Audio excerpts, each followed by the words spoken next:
चलिए, good morning दोस्तों। I hope you are doing well.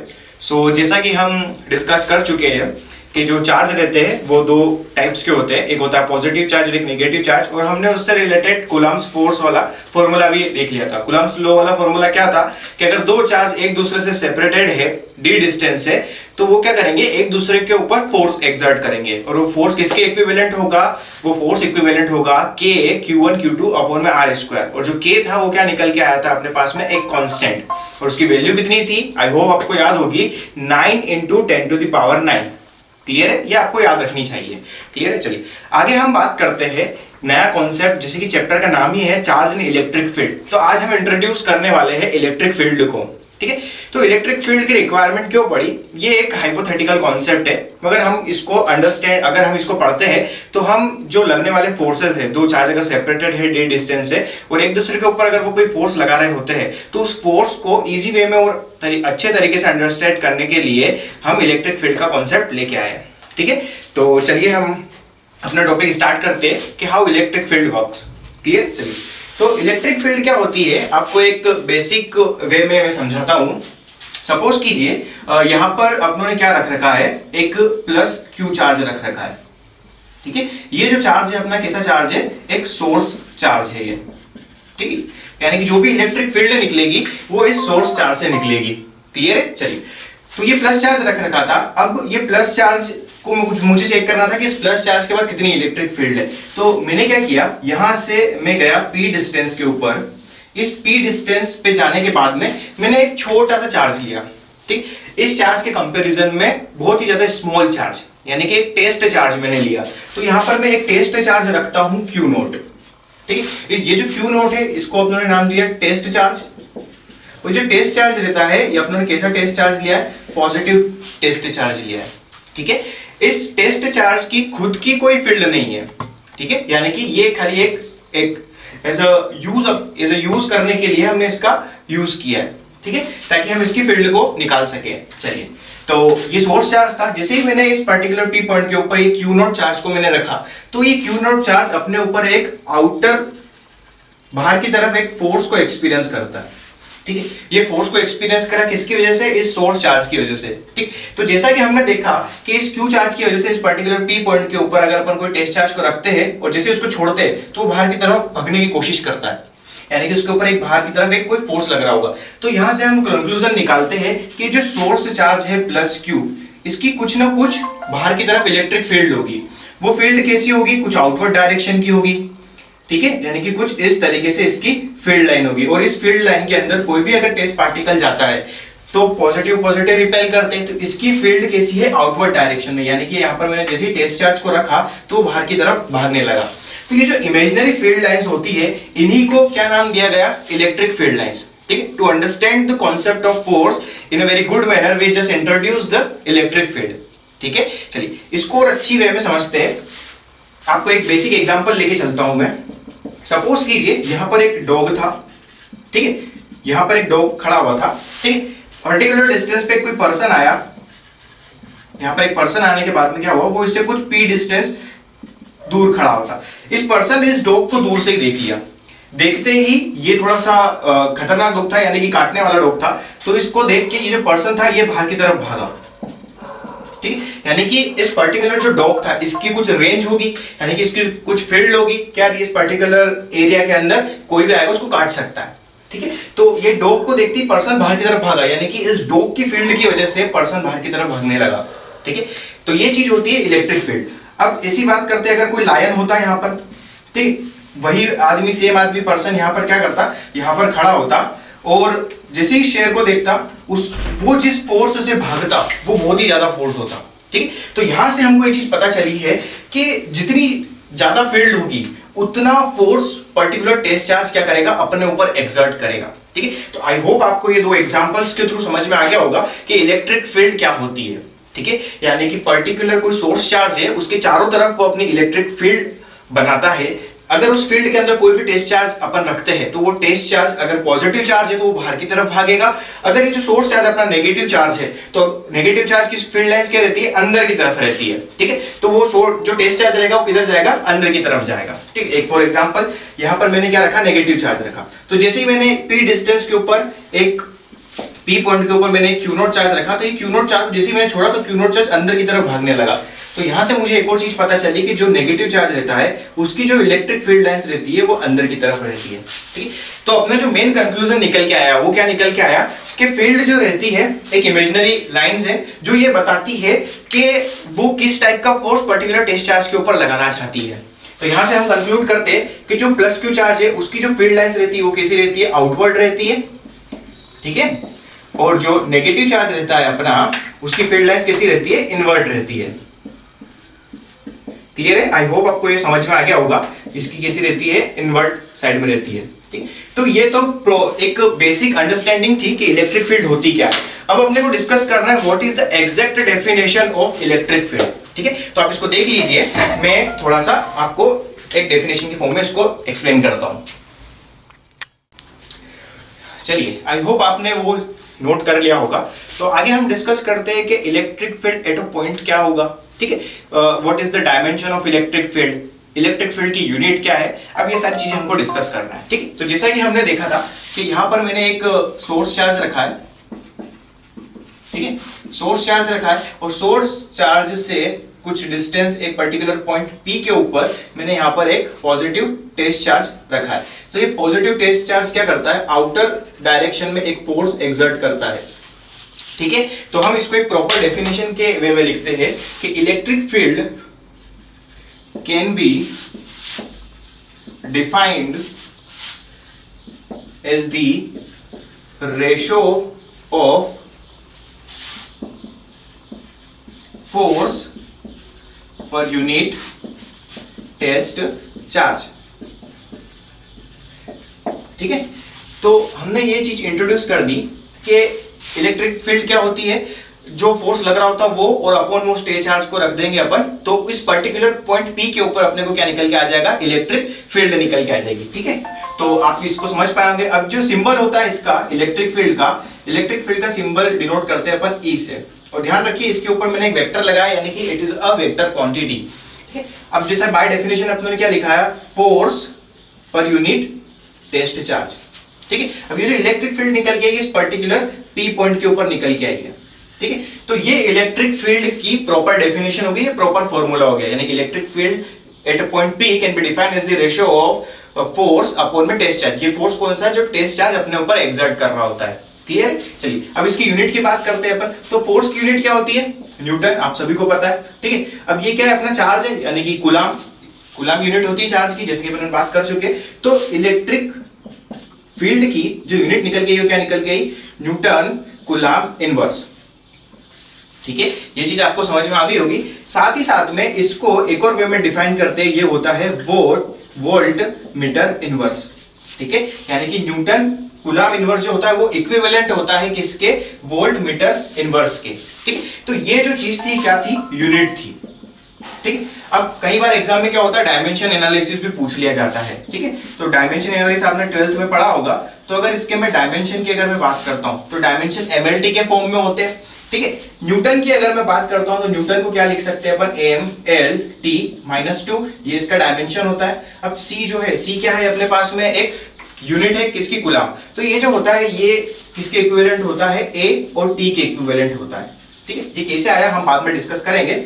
Actual में यहां मैं लिख देता हूं छोटा सा पॉइंट ऑफ व्यू। ये होता है 1 ampere is equal to 1 coulomb upon per second, ठीक है। यानी कि 1 कूलम चार्ज पर सेकेंड में जितना निकल जाता है वो होता है 1 एम्पियर। उसके थ्रू अपनों ने कूलम की यूनिट को यहां पर निकाला है, ठीक है। चलिए अब इसको सॉल्व करते हैं। यहां पर अपन ये क्या हो जाएगा अपने पास में, MLT, यहां पर A को ले लेते हैं, ठीक है। चलिए m की पावर 1 है, l की पावर 1 है, t की पावर -2 और ये t ऊपर जाएगा तो -1, यानी कि t -3 हो जाएगा और a की पावर कितनी हो जाएगी, -1। यानी कि this is the dimension formula for the electric field, ठीक है।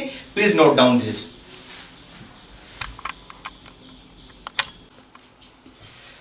जो इलेक्ट्रिक फील्ड रहती है, ठीक है। अभी अपने देखा कि अपने पास एक सोर्स चार्ज था कोई क्यू सोर्स चार्ज था अपने पास, प्लस क्यू सोर्स चार्ज लिया था, इससे पर्टिकुलर डिस्टेंस कुछ आर डिस्टेंस के ऊपर एक पॉइंट पी था, इसके ऊपर अपने टेस्ट चार्ज रखा, तो टेस्ट चार्ज ने एक फोर्स को एक्सपीरियंस करा।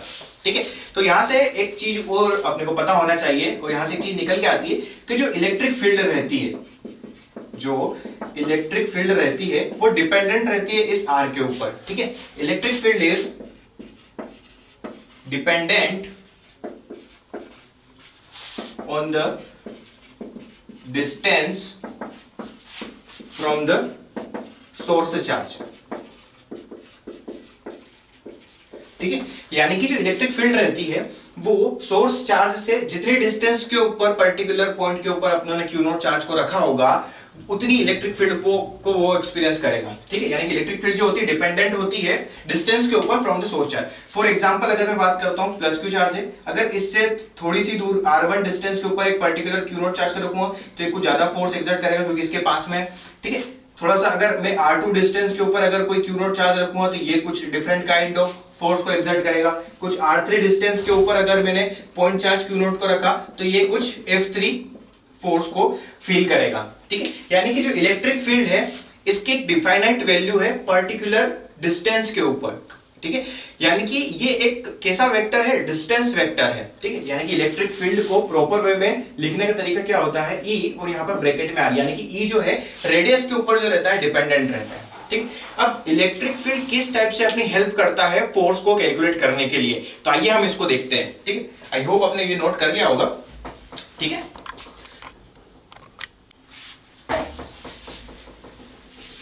चलिए तो हम किस टाइप से फोर्स को मेजर कर सकते हैं with the help of electric field.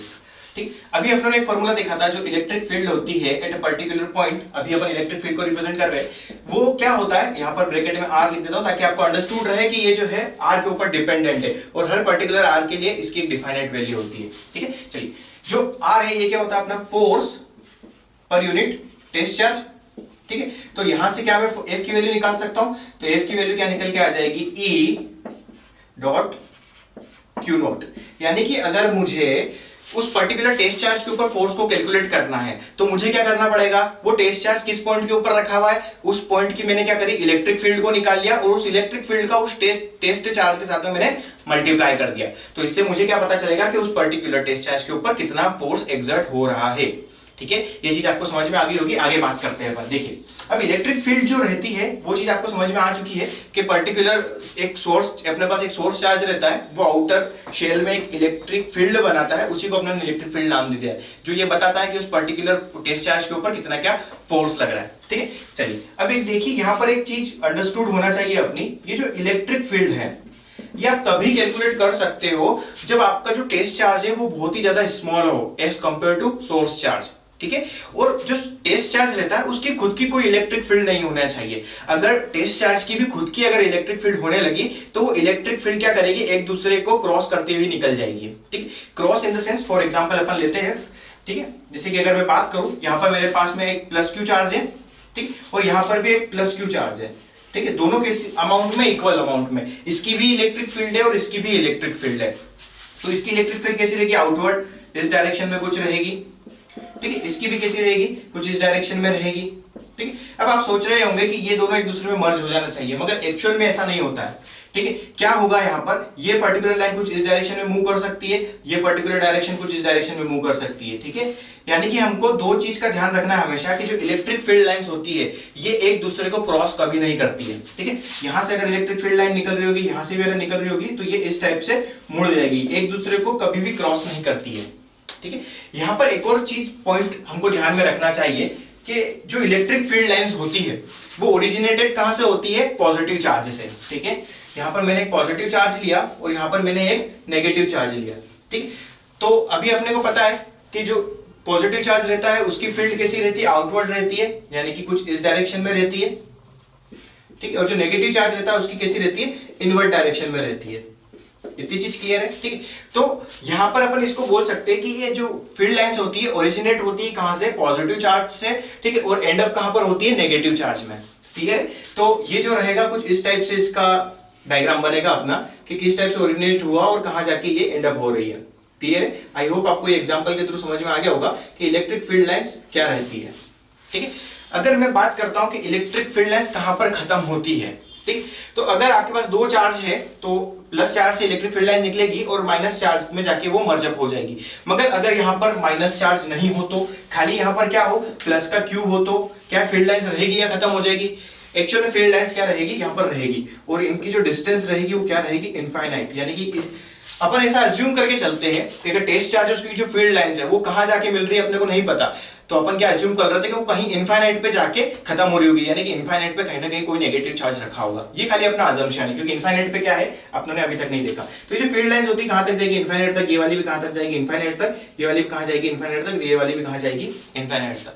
अब जो फील्ड लाइंस है उसका जैसे अपनों ने एग्जांपल लिया था डॉग वाला, तो डॉग की तो एक पर्टिकुलर फील्ड रहती है, ठीक। मगर यहां पर क्या रहता है, जो टेस्ट चार्ज रहता है, अगर मैं टेस्ट चार्ज को यहां रखा है, ठीक है, और एक पॉजिटिव टेस्ट चार्ज को मैंने यहां पर रख रखा है, अपना सोर्स चार्ज ले लेते हैं इसको प्लस क्यू, और मैंने एक टेस्ट चार्ज लिया छोटा सा और मैंने उसको रखा इनफाइनाइट के ऊपर। तो इनफाइनाइट के ऊपर रख के अगर मैं उसको छोड़ता भी हूं तो इस सोर्स चार्ज की वजह से इनफाइनाइट पर भी उस टेस्ट चार्ज के अंदर कुछ ना कुछ फोर्स एक्सर्ट हो रहा होगा, कम अमाउंट में हो रहा होगा, मगर कुछ ना कुछ फोर्स उस टेस्ट चार्ज के ऊपर एक्सर्ट हो रहा होगा, ठीक है। आई होप आपको समझ में आ गया होगा, आप इसको नोट डाउन कर लीजिए।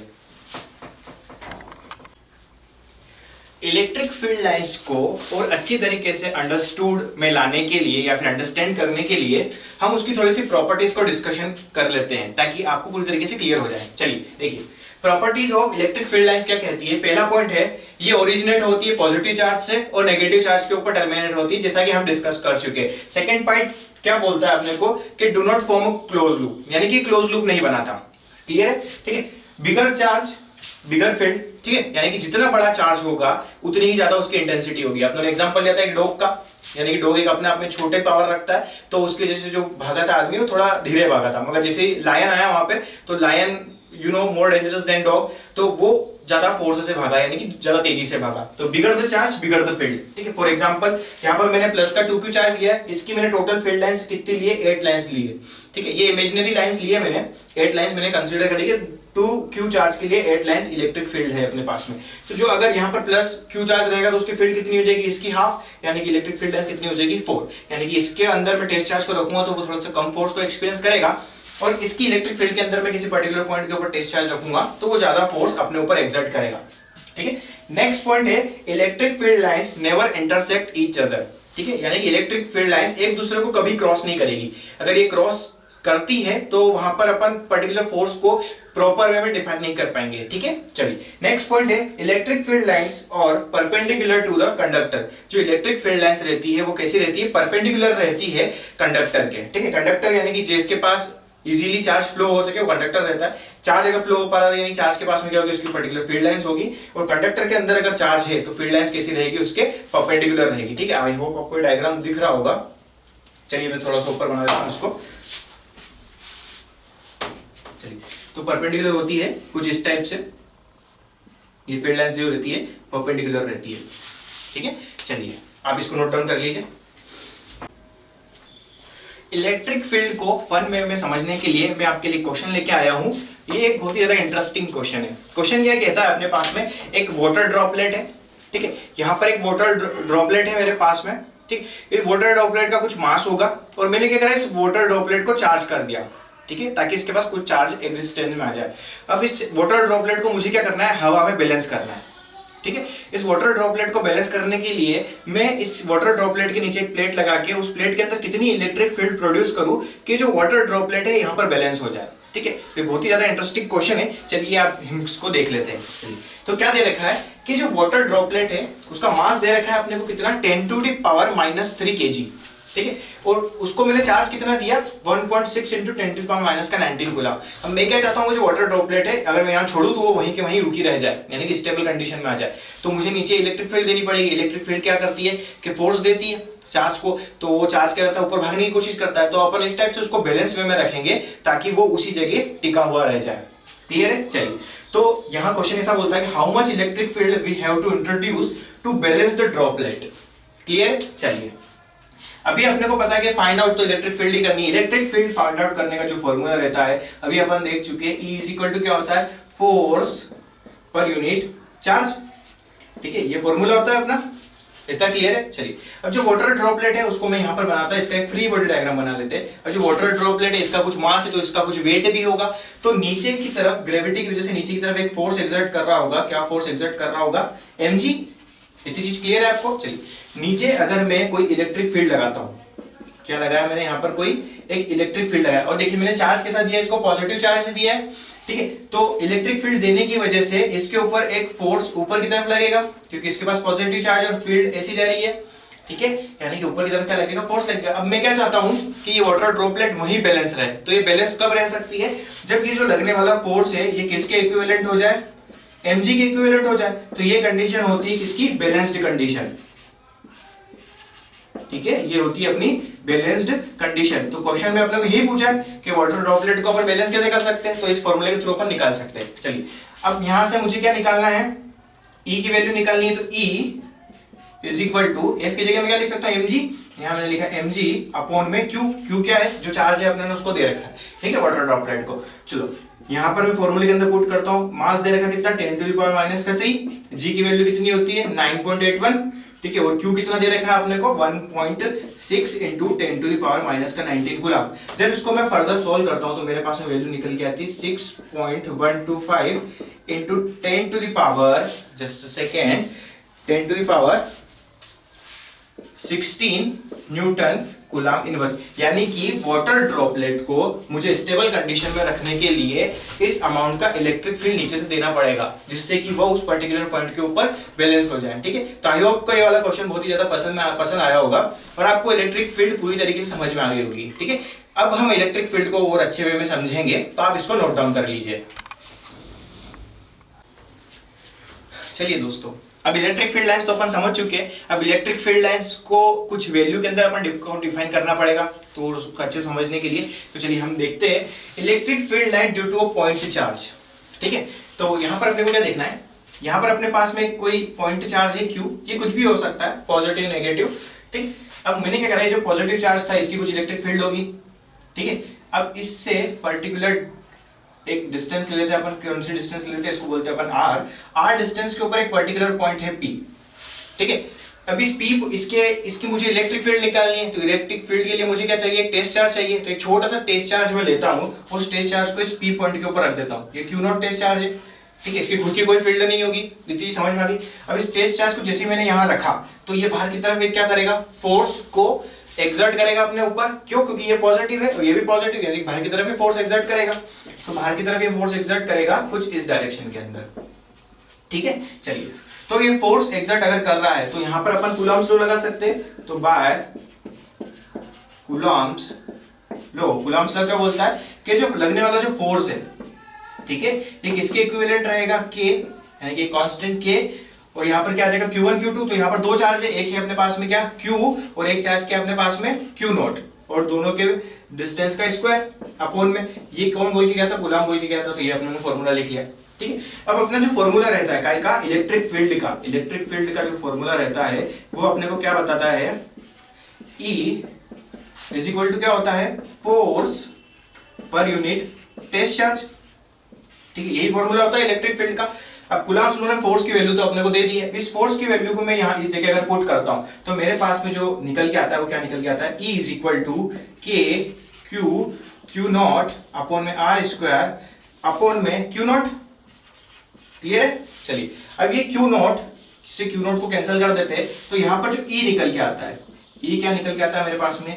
K Q अपॉन में R स्क्वायर, यानी कि this is the electric field due to a point charge Q। ये जो Q था अपना कैसा चार्ज था? पॉइंट चार्ज था, ठीक है। और जो Q0 था अपना कौन सा चार्ज था? टेस्ट चार्ज था। अब यहाँ पर ये जो Q है ये कौन सा चार्ज है? अपना सोर्स चार्ज है। कौन सा चार्ज है?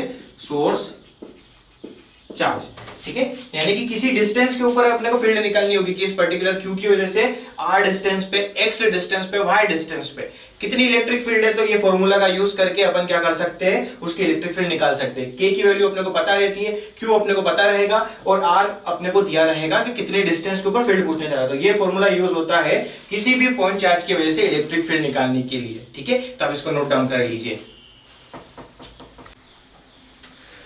चलिए दोस्तों, इलेक्ट्रिक फील्ड के बारे में अपन डिस्कशन कर चुके हैं। अब डिस्कशन करते हैं electric field due to system of charges. ठीक है, सबसे पहले आपको समझना पड़ेगा सिस्टम क्या होता है। ठीक है, आपके पास कंप्यूटर होगा, मोस्ट ऑफ द पास होगा। ठीक है, तो कंप्यूटर को अपन क्या कहते हैं, सिस्टम। ठीक है, अरे यार मुझे सिस्टम पे वर्क करना है, अरे मुझे सिस्टम पे ये काम करना है। ठीक है, तो उस चीज को सिस्टम क्यों बोलते हैं। कंप्यूटर जो रहता है कॉम्बिनेशन से बना होता है। काय काय से कॉम्बिनेशन से, एक आपके पास मॉनिटर है, आपके पास में एक कीबोर्ड है, आपके पास में माउस है, आपके पास एक सीपीयू है। तो इन सबको जब मर्ज करते हो तब वो सिस्टम कहलाता है। क्लियर। सिंगल मॉनिटर अगर कहीं रखा हुआ है तो आप उसको सिस्टम कभी नहीं बोलेंगे, क्या कहोगे, वो मॉनिटर रखा हुआ है, ये कीबोर्ड रखा हुआ है, ये माउस रखा हुआ है। यानी कि जब इनको मर्ज कर देते हैं तब वो क्या बनाता है, एक सिस्टम बनाता है। यानी कि सिस्टम बनाने के लिए आपके पास में 3 या फिर 3 से ज्यादा चीजें होनी चाहिए। तो इसलिए यहां पर क्या लिख रखा है, अपनी हेडिंग ही क्या है, electric field due to system of charges. System of charges का मतलब क्या होगा, यहां पर 3 या 3 से ज्यादा कोई चार्जेस रखे होंगे तभी उस पूरे कॉन्फ़िगरेशन को क्या बोला आपने, सिस्टम बोला है। ठीक है, चलिए आई होप आपको सिस्टम समझ में आ गया होगा। चलिए, it also follows the principal of superposition. जैसा कि हमने इलेक्ट्रिक फोर्स में देखा था, जो फोर्स एक्सर्ट कर रहे थे दो चार्ज एक दूसरे के ऊपर, वो अगर उनको एक कॉम्बिनेशन एक सिस्टम के अंदर अगर मैनेज करते हैं अपन, तो वो भी किसको फॉलो कर रहे थे, प्रिंसिपल ऑफ सुपरपोजिशन को। आपको याद है या नहीं, वापस से अपन रिपीट कर देते हैं कि प्रिंसिपल ऑफ सुपरपोजिशन क्या कहता है अपने को, कि अगर there are system of charges, ठीक है, तो किसी पर्टिकुलर चार्ज के ऊपर अगर मुझे फोर्स निकालना है उन सारे चार्जेस की वजह से, तो वो जो फोर्स रहेगा वो क्या रहेगा, vector sum of all the forces which are exerted on particular charge. ठीक है, यानी कि उस पर्टिकुलर एक चार्ज के ऊपर जितने फोर्स लग रहे होते हैं उन सबका अगर वेक्टर सम कर लेते हैं तो जो रिजल्टेंट निकल के आएगा वही अपना एक रियल वैल्यू होगी। और यही सुपरपोजिशन, प्रिंसिपल ऑफ सुपरपोजिशन का यही कहना है। तो यहां पर क्या हुआ, अपने पास 3 चार्ज थे, एक प्लस का Q1, एक माइनस Q2 और एक Q3। ठीक है, एक पर्टिकुलर कोई भी रैंडम पॉइंट लिया अपनों ने O, इसके ऊपर मुझे क्या निकालना था, इलेक्ट्रिक फील्ड निकालनी थी। तो मैंने क्या करा, ये प्लस Q है, ये आउटवर्ड डायरेक्शन में फील्ड भेजेगा, तो इसकी फील्ड इस पर्टिकुलर पॉइंट के ऊपर कैसी रहेगी, इवन आउटवर्ड डायरेक्शन में। ये Q3 भी पॉजिटिव है, तो पॉजिटिव के लिए कैसी रहती है, आउटवर्ड रहती है, तो इस O पॉइंट के ऊपर से ऐसा आउटवर्ड निकलेगा। ध्यान रखिए लाइन ऑफ एक्शन रहता है सेम रहता है। ठीक, यहाँ पर क्या माइनस का Q2 चार्ज है। अब माइनस वाला जो चार्ज रहता है वो क्या करता है, उसकी जो फील्ड लाइंस रहती है वो इनवर्ट रहती है, तो ये ऊपर की तरफ अंदर की तरफ लेना चाहेगा, तो इसकी इलेक्ट्रिक फील्ड लाइंस कैसी रहेगी, E2 रहेगी। अगर मुझे निकालना है कि इस पर्टिकुलर O पॉइंट के ऊपर नेट इलेक्ट्रिक फील्ड का इफेक्ट कितना है, तो उसके लिए मैं यूज करता हूं प्रिंसिपल ऑफ सुपरपोजिशन का। यानी कि E net at a particular point O is equal to E1 plus E2 plus E3. You can see here. Okay? तो ये वही कहता है कि net electric field we can define by the help of principle of superposition. ठीक है, यानी कि एक पर्टिकुलर पॉइंट के ऊपर इलेक्ट्रिक फील्ड को अगर निकालना हो तो उस पर्टिकुलर पॉइंट के ऊपर जितने भी चार्जेस की वजह से इलेक्ट्रिक फील्ड आ रही होती है उन सबका अगर वेक्टर सम अगर हम कर देते हैं तो वो चीज हमको क्या निकाल के देगा, नेट इलेक्ट्रिक फील्ड। ठीक है, आई होप आपको ये समझ में आ गया होगा। अब हम इसी कंटिन्यूअस में एक आपको एक क्वेश्चन में इंट्रोड्यूस करता हूं जिससे कि आप इलेक्ट्रिक फील्ड को थोड़ा सा और अच्छे वे में समझ पाए। चलिए देखिए, अब मेरे पास क्या कोई 2 चार्जेस रखे हुए थे। ठीक है, 2 चार्जेस किस वे में रखे हुए थे, मेरे पास एक चार्ज रखा हुआ था प्लस का Q, ठीक है, और एक और चार्ज रखा हुआ था प्लस का कुछ 4Q ले लेते हैं अपन। ठीक है, ये अपने पास 2 चार्ज रखे हुए थे। ये दोनों जो चार्ज थे एक दूसरे से सेपरेटेड थे। ठीक है, किस डिस्टेंस में सेपरेटेड थे, कुछ L डिस्टेंस से सेपरेटेड थे। ठीक है, क्लियर। अब मुझे क्या निकालना था कि ये 2 चार्ज अगर एक दूसरे से L डिस्टेंस पे रखेंगे तो इस लाइन ऑफ एक्शन पे, यानी कि जो लाइन है पूरी, जो एक सीधी लाइन है, इसके ऊपर मैं अपना टेस्ट चार्ज कहां रखूं कि नेट इलेक्ट्रिक फील्ड क्या हो जाए, 0 हो जाए। यानी कि टेस्ट चार्ज रख जैसे ही उस पॉइंट के ऊपर रखूं जहां पर नेट इलेक्ट्रिक फील्ड नहीं हो तो वो चार्ज कहीं नहीं भागेगा, अपनी जगह के ऊपर क्या रहेगा, फिक्स्ड रहेगा। ठीक है, तो सपोज करके चलिए ये 4Q है, ये भी प्लस है, ये भी प्लस है, तो अगर मैं टेस्ट चार्ज को यहां रख देता हूं Q नोट को, तो ये 4Q इसको इधर भगाना चाहेगा और ये प्लस Q भी इसको इधर भगाना चाहेगा, यानी कि ये तो भागने लगा, यानी कि नेट इलेक्ट्रिक फील्ड यहाँ पर 0 नहीं है। अब इस टेस्ट चार्ज को मैंने यहाँ रखा तो ये वाला चार्ज इसको इधर भगाना चाहेगा, वो वाला चार्ज भी इसको इधर भगाना चाहेगा, यानी कि यहाँ पर भी अपना जो test charge net electric field net 0 नहीं कर पाया। अगर मैं इसको इस पॉइंट के ऊपर रख देता हूँ तो ये इसके ज्यादा पास में, तो इसको इधर खींच लेगा, सॉरी ये क्या करेगा, इसको बाहर की तरफ भगाना चाहेगा और ये इधर इसको इधर भगाना चाहेगा। ठीक है, मगर ये प्लस 4Q के पास में रखा हुआ है तो ये इसकी टेंडेंसी रहेगी कि थोड़ा इधर जल्दी भगा दे, तो अपने को इस टाइप से बैलेंस करना पड़ेगा। सपोज करके चलते हैं, अब ये चीज तो अपने को पता चल गई कि अगर मैं इसको सेंटर में रखता हूं तो एक ये वाला चार्ज है इधर की तरफ इलेक्ट्रिक फील्ड बनाएगा, ये वाला चार्ज जो है इलेक्ट्रिक फील्ड बनाएगा। अगर किसी तरीके से ये दोनों का मैग्नीट्यूड अगर सेम हो जाए तो नेट इलेक्ट्रिक फील्ड कितनी हो जाएगी, यहाँ पर 0। ठीक है, चलिए तो अपने को पता करना है कि कितनी डिस्टेंस के ऊपर क्या होगा, नेट इलेक्ट्रिक फील्ड 0 होगी। ये प्लस क्यू से मैं एक डिस्टेंस लेता हूं x और एक पॉइंट डिफाइन करता हूं, ये पॉइंट, ठीक है। इस पॉइंट के ऊपर नेट इलेक्ट्रिक फील्ड क्या होगी, 0 होगी। तब मुझे चेक करना है तो मैं क्या करूं, यहाँ पर एक टेस्ट चार्ज रख देता हूं, टेस्ट चार्ज रखा, क्लियर। अब जो रिमेनिंग डिस्टेंस होगी ये कितनी हो जाएगी मेरे पास में, टोटल l थी, ये x यहाँ से हट गई तो क्या बचेगा यहाँ पे l माइनस का x। आई होप आपको ये समझ में आ गया होगा। अब ये जो टेस्ट चार्ज Q0 है, इसके ऊपर इस Q की वजह से बाहर की तरफ क्या लगेगा, एक फोर्स लगेगा F1, ठीक है, प्लस 4Q की वजह से इधर की तरफ क्या लगेगा, F2 लगेगा, ठीक है। चलिए, अब ये तो हो गई फोर्स की बात। इलेक्ट्रिकल, अगर मैं इलेक्ट्रिक फील्ड की बात करूं तो इस 4Q की वजह से इलेक्ट्रिक फील्ड कितनी रहेगी यहाँ पर, E2, और इस प्लस Q की वजह से यहाँ पर इलेक्ट्रिक फील्ड कितनी रहेगी, E1। अपने को क्या चाहिए कि नेट इलेक्ट्रिक फील्ड क्या होना चाहिए, 0 होना चाहिए। यानी कि अपना जो कहना है वो क्या है, net electric field is equal to 0 होना चाहिए। ये तभी पॉसिबल है जब E1 किसके इक्विवेलेंट हो जाए, E2 के इक्विवेलेंट हो जाए, ठीक है। E1 का फॉर्मूला पता है क्या होता है, अभी अपने ने डिफाइन करा था, E इज इक्वल टू क्या होता है, K Q अपॉन में R स्क्वायर, ठीक है। अभी E1 की बात कर रहे हैं यानी कि प्लस Q चार्ज की वजह से, तो ये कितना हो जाएगा अपने पास में, K Q अपॉन में डिस्टेंस कितनी, यहां से लेके टेस्ट चार्ज के बीच में x है, तो यहां आ जाएगा x का square equivalent to E square की बात करूं तो E square plus 4Q charge की वजह से ये कितना हो जाएगा अपने पास में, K यहाँ पर कितना आ जाएगा 4Q, और यहां से लेके टेस्ट चार्ज के बीच की डिस्टेंस कितनी, L माइनस x, तो यहाँ पर कितना आ जाएगा L माइनस x का होल स्क्वायर, ठीक है। जब आप इसको फर्दर सोल्व करोगे तो आपके पास में एक x की वैल्यू निकल के आएगी। वो जो x की वैल्यू निकल के आएगी वो कितनी निकल के आएगी, L/3, यानी कि इस स्मॉल चार्ज से L/3 डिस्टेंस के ऊपर अगर मैं कोई टेस्ट चार्ज रखता हूं तो वो टेस्ट चार्ज वहीं रहेगा, यानी कि स्टेबल कंडीशन में रहेगा। क्यों, क्योंकि इस पर्टिकुलर पॉइंट के ऊपर नेट इलेक्ट्रिक फील्ड कितनी, 0 है, ठीक है। अब आप सोच रहे होंगे इसका सॉल्यूशन क्यों नहीं करा। इसका जो सॉल्यूशन रहता है, अगर आप इसको खोल के अपने नॉर्मल फॉर्मूले से अगर कोशिश करोगे तो आपको आंसर निकालने में थोड़ी प्रॉब्लम हो सकती है, ठीक है। आपको वैल्यू पुट मेथड का यूज करके ऐसे क्वेश्चन को सोल्व करना पड़ेगा। अगर कोई वैल्यू नहीं दे रखी हो तो, अगर वैल्यू दे रखी होगी तो आप इसको खोल के भी अगर सोल्व करोगे तो आपका आंसर इजीली आ जाएगा, ठीक है। आप अपनी एनसीईआरटी बुक्स को लेके उसके अंदर से क्वेश्चंस लेके आप इसको सॉल्व कर सकते हो, ठीक है। मैंने आपको खाली एक कॉन्सेप्ट को बताया, तो प्लीज आप इसको नोट डाउन कर लीजिए। आई होप को समझ में आ गया होगा। चलिए दोस्तों, अभी तक आप दोनों जितनी भी बात करी है वो किससे रिलेटेड बात करी है, पॉइंट चार्ज से रिलेटेड बात करी है, ठीक है। अब रियल लाइफ में क्या होता है, अपने को खाली सिंगल चार्ज से तो कोई यूज लेना नहीं होता है। अगर आप इलेक्ट्रिसिटी की भी बात करो तो मल्टीपल ऑफ चार्जेस आपकी ट्यूबलाइट में से पास हो रहे होते हैं, तब जाकर आपकी ट्यूबलाइट क्या करती है, ग्लो करती है, ठीक है। तो अभी स्टडी अपने पॉइंट चार्ज की कर ली है, उसको पूरी अच्छी तरीके से अंडरस्टैंडिंग में ला चुके हैं हम। तो अब अपन बात करते हैं चार्ज डिस्ट्रीब्यूशन की, यानी कि जब एक से ज्यादा चार्ज हो तो उन चार्जेस की वजह से जो इलेक्ट्रिक फील्ड रहेगी वो क्या रहेगी, अभी अपने को वो चीज डिस्कस करना है, ठीक है। उससे पहले अपने को थोड़ा सा इंट्रोड्यूस करना पड़ेगा कि किस टाइप से जो चार्ज डिस्ट्रीब्यूटेड रहता है, ठीक है। तो अपने हेडिंग डाल रखी है, electric field due to continuous charge distribution, ठीक है। इसके अंदर जो अपना पहला टॉपिक है वो क्या है, लाइन चार्ज डिस्ट्रीब्यूशन, ठीक है। चलिए इसको हम समझते हैं। आपके पास एक रोड है, ठीक है, इस रोड की कुछ लेंथ होगी L, ठीक है। इसके ऊपर मैंने क्या करा, एक Q अमाउंट का चार्ज लाया मैं, और मैंने क्या करा, इसके ऊपर बिखेर दिया उसको, ठीक है। यानी कि Q अमाउंट का चार्ज लेके मैंने इसको चारों तरफ से बिखेर दिया, तो ये चार्ज क्या हो गया, डिस्ट्रीब्यूट हो गया पूरी तरीके से। अभी तक अपन सिंगल चार्ज की बात कर रहे थे, पर्टिकुलर पॉइंट चार्ज की बात कर रहे थे, मगर यहाँ पर मैंने चार्ज को लाया ऐसा मुट्ठी भर के और इसके ऊपर छिड़क दिया, यानी कि पूरी तरीके से स्प्रेड आउट हो चुका है, ठीक है। चलिए अब मुझे कैसे पता चलेगा कि यार कितना चार्ज है, क्या है, तो यहाँ पर अपन एक टर्म को डिफाइन करते हैं, लीनियर चार्ज डेंसिटी। किस चीज को डिफाइन करते हैं अपन, लीनियर चार्ज डेंसिटी।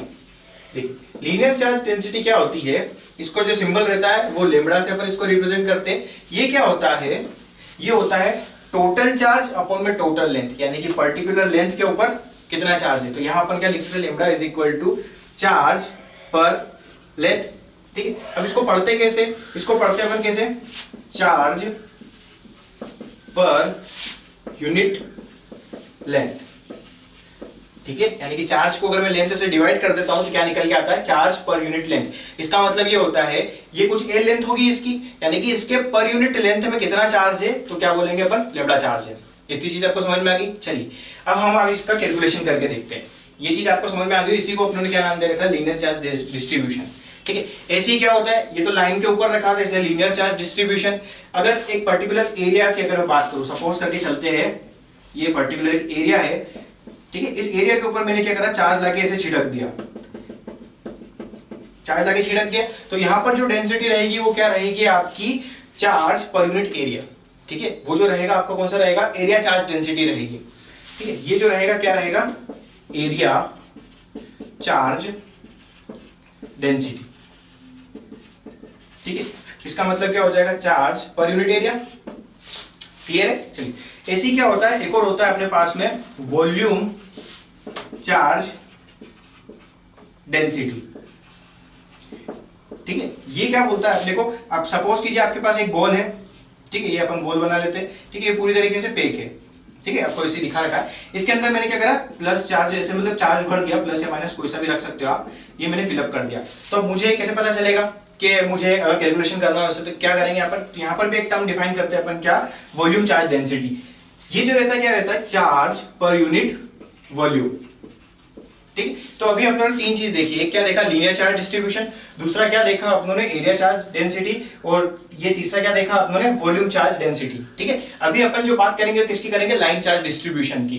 ठीक है, और आगे आप जैसे जैसे पढ़ते जाओगे तो आपको एरिया चार्ज डेंसिटी का भी यूज दिखेगा और वॉल्यूम चार्ज डेंसिटी का भी यूज दिखेगा। ठीक है, अभी हम इसके सिंबल्स को देख लेते हैं कि इनके जो सिंबल्स यूज होते हैं वो क्या होते हैं। ठीक है, तो जो आपका ये एरिया चार्ज डेंसिटी रहती है, इसको अपन सिग्मा से रिप्रेजेंट करते हैं और इसको आप रो से रिप्रेजेंट कर सकते हो। क्लियर है। चलिए, आई होप आपने नोट कर लिया होगा, या नहीं किया तो आप कर लीजिए। चलिए दोस्तों, तो अभी हम डेंसिटी के बारे में पढ़ चुके हैं, लीनियर, वॉल्यूम और एरिया वाली डेंसिटी से रिलेटेड। चलिए अब बात करते हैं electric field due to continuous charge distribution. अपने पास एक रोड है, रोड के ऊपर ऐसे मैंने क्यू चार्ज लिया और इसको चारों तरफ से बिखेर दिया है। ठीक है, अब ये जो चार्ज है डिस्ट्रीब्यूटेड चार्ज हो गया है। अब इस डिस्ट्रीब्यूटेड चार्ज की वजह से इस पर्टिकुलर ए डिस्टेंस पे कोई पी पॉइंट है, इस पी पॉइंट के ऊपर कितनी नेट इलेक्ट्रिक फील्ड रहेगी वो अपने को निकालना है। ठीक है, अब देखिए यहाँ पर तो बहुत सारा चार्ज है। ठीक है, अगर मैं बात करूं, आपको एक साथ बहुत सारी चीजें दे दी जा रही है, ये भी करना है, ये भी करना है, तुझे ये भी करना है, तो आप क्या करोगे, सबको एक साथ करने तो नहीं बैठोगे, आप क्या करोगे, उसमें से कुछ छोटा सा हिस्सा निकालोगे और उस काम को पहले करोगे। ऐसे आप धीरे धीरे करके छोटे छोटे काम को निकालते जाओगे और करते जाओगे और आपका काम पूरा हो जाएगा। सेम कॉन्सेप्ट का यूज हमको यहाँ पर करना है। यहाँ पर जो चार्ज है कैसा है, बहुत सारा चार्ज है। अब इतने सारे चार्जेस को लेके कैलकुलेशन तो कर नहीं सकते क्योंकि कंफ्यूजन हो जाएगा, बहुत ज्यादा लेंदी मेथड हो जाएगी, वो अपने को नहीं करना है। तो यहाँ पर अपन एक ट्रिक यूज करते हैं, यानी कि एक बेसिक मेथड यूज करते हैं। इस पर्टिकुलर लेंथ में से मैं एक छोटा सा एलिमेंट को कट करता हूँ, यानी कि मैंने एक एलिमेंट को कट किया। इस एलिमेंट को जो कट किया मैंने, ये एलिमेंट करा मैंने dx लेंथ का एक एलिमेंट कट करा है। अब dx लेंथ के एलिमेंट में जो चार्ज होगा वो क्या होगा, कोई छोटा सा चार्ज होगा dq। क्लियर है, यानी कि एक छोटा सा एलिमेंट इसमें से कट करा dx लेंथ का, चार्ज डिस्ट्रीब्यूटेड था तो इस पर्टिकुलर लेंथ में कुछ dq चार्ज होगा।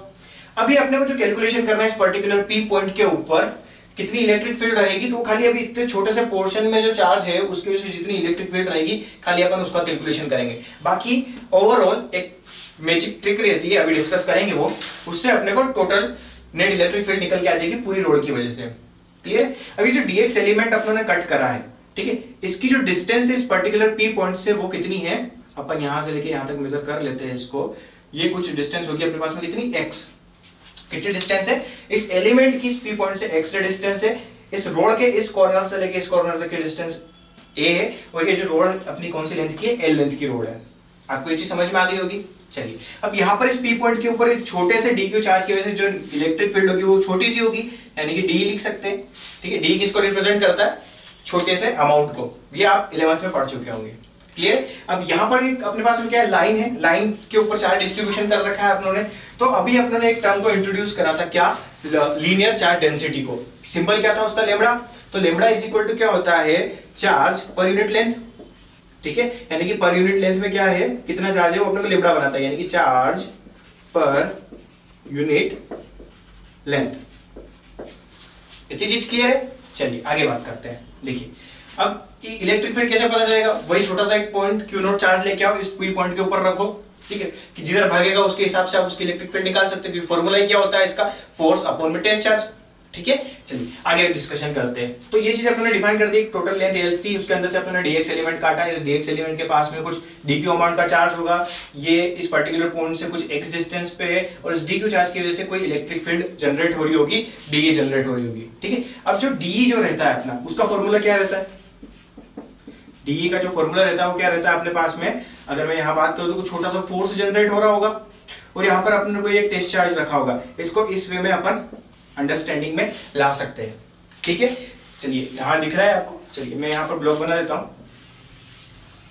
चलिए आगे हम डिस्कस करते हैं इससे रिलेटेड और कॉन्सेप्ट को। क्लियर है? चलिए, जो इलेक्ट्रिक फील्ड का अपने फॉर्मूला डिफाइन करा था, वो जो फॉर्मूला डिफाइन, ये तो अपना बेसिक फॉर्मूला था, ठीक। अपने जो फॉर्मूला डिफाइन करा था वो क्या था, जो इलेक्ट्रिक फील्ड रहती है वो किसके इक्विवेलेंट रहेगी, के। अब ये जो इलेक्ट्रिक फील्ड है डी किसकी वजह से, इस डी क्यू की वजह से, तो यहां मैं क्या लिख सकता हूं, डी क्यू, ठीक है। और डी क्यू और इस पर्टिकुलर पॉइंट के बीच की डिस्टेंस कितनी, एक्स दे रखी, तो यहाँ पे क्या लिख सकता हूं मैं, एक्स। ये चीज आपको समझ में आ गई होगी, इतनी चीज क्लियर है। चलिए अब अपन ने बात करी थी lambda is equal to q upon में एल, ठीक है। इसका मतलब क्या होता है, चार्ज पर यूनिट लेंथ, यानी कि यूनिट लेंथ में कितना चार्ज है, लेमडा चार्ज है, ठीक है। तो dx लेंथ में,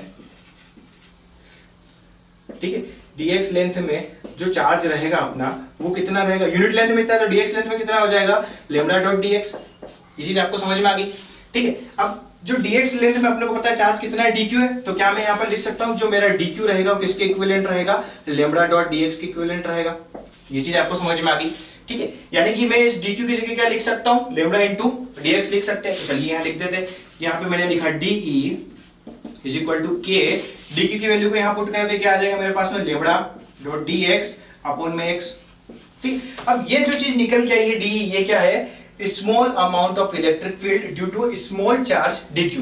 अब अपने को क्या निकलना है, पूरे के लिए निकलना है, तो अपने पास एक मैथमेटिक्स में एक अच्छा सा जादू है जिसका नाम होता है इंटीग्रेशन, ठीक है। चलिए, हाँ आपने सही सुना है, इसको जादू बोलते हैं। इंटीग्रेशन का मतलब क्या होता है, छोटा सा हिस्सा लो, उसको इंटीग्रेट कर दो तो पूरे हिस्से की जानकारी दे देता है।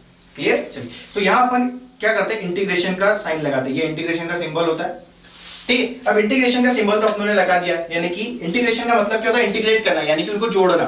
मैंने क्या करा, एक छोटा सा हिस्सा लिया, इसे छोटे छोटे छोटे छोटे छोटे छोटे हिस्से लिए, उनको मर्ज कर दिया, तो छोटे छोटे हिस्से से मिलके क्या बनी, बड़ी सी चीज बन गई। तो यहाँ पर भी मैंने क्या करा, एक छोटा सा एलिमेंट लिया डी, ऐसे छोटे छोटे छोटे छोटे डीएल एलिमेंट को अगर मैं लेता हूँ, उनको मर्ज कर देता हूँ, तो मेरे पास जो नेट इफेक्ट रहेगा वो निकल के आ जाएगा, ठीक है। चलिए, तो अब देखिए, जो यहाँ पर इलेक्ट्रिक फील्ड होगी वो कहां से लेके कहां तक होगी, यानी कि इस वाले चार्ज से लेके इस वाले चार्ज तक होगी, यानी कि टोटल एल लेंथ में जितना चार्ज है जो डिस्ट्रीब्यूटेड है, उसकी वजह से टोटल नेट इलेक्ट्रिक फील्ड रहेगी। क्लियर है? चलिए, तो अब यहाँ पर अपने को लिमिट लगानी पड़ेगी। लिमिट कैसी लगानी पड़ेगी, देखिए यह कहां से स्टार्ट हो रहा है, इस पी पॉइंट से लेके यहाँ तक का जो पॉइंट है वो कितने डिस्टेंस, ए डिस्टेंस है, यानी कि जो ये फील्ड होगी वो किस पॉइंट से स्टार्ट होगी, इस ए पॉइंट से स्टार्ट होगी, ठीक है। और किसकी वजह से तक रहेगी, ये जो आखिरी में जो चार्ज यहाँ जो प्रेजेंट है उसकी वजह से भी रहेगी। तो ये आखिरी में चार्ज जो प्रेजेंट है उसकी इस पी पॉइंट से डिस्टेंस कितनी है, ये ए और ये ए, तो मैं ऊपर लिख सकता हूँ ए प्लस एल, ठीक है। आई होप कोई समझ में आ गया होगा, अपन आगे डिस्कस करते हैं। देखिए, ये लिमिट अपने रख दी है, इतनी चीज समझ में आ गई। चलिए, अब अपने को पता है के क्या है, कांस्टेंट है, और लेमडा भी क्या है, कांस्टेंट है। तो कांस्टेंट क्या होता है, बाहर निकल जाता है इंटीग्रेशन के अंदर। अब देखिए, ये डी इंटीग्रेशन लगा रखा डी है, ये छोटा अमाउंट है। अब जो छोटे छोटे ऐसे मैं पार्ट्स को जोड़ता जाऊंगा तो मुझे कैपिटल ई मिल जाएगा। तो यहाँ पर मैं क्या लिख सकता हूँ, कैपिटल ई, क्योंकि इसका इंटीग्रेशन क्या हो जाएगा, कैपिटल ई। इसके इंटीग्रेशन की अगर बात करूँ तो के और लेमडा ये तो बाहर आ जाएंगे, ठीक। अब जो इंटीग्रेशन बचेगा यहाँ पर लिमिट ए, और ये क्या आ जाएगा ए प्लस एल। अब जो इंटीग्रेशन बचेगा वो किसका बचेगा, 1/x डॉट dx का रहेगा, ठीक है। ये आपको दिख रहा है, चलिए, हाँ चलिए दिख रहा है, थोड़ा सा ऊपर लिख देता हूं इसको,